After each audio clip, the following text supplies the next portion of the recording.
ডিম আর চিনি একসাথে দিয়ে এখন গ্রাইন্ড করছি। আমরা এখন বানাচ্ছি পাউন্ড কেক।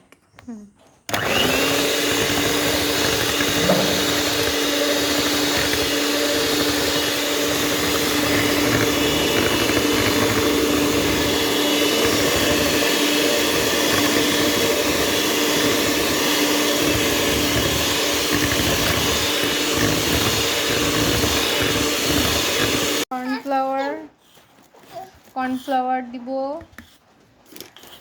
আর বেকিং পাউডার। এটা হচ্ছে ভ্যানিলা পাউন্ড কেক।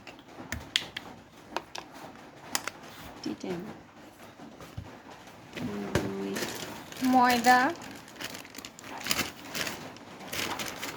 এখন সব উপকরণগুলো একসাথে মিশিয়ে আবার করে নেব, বিট করে নেব।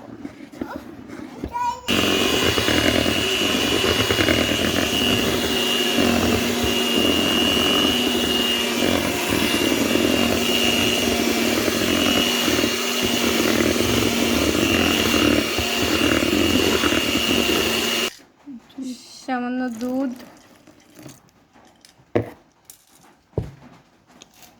আর একটু ভ্যানিলা এসেন্স, যাতে ডিমের গন্ধটা না থাকে।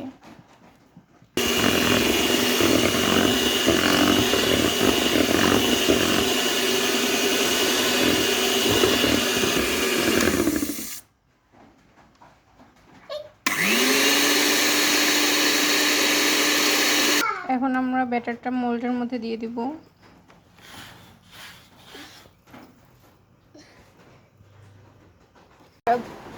কেক হয়ে গেছে, এখন এটা আমরাকে মোল্ড আউট করব। সুন্দর হয়ে গেছে।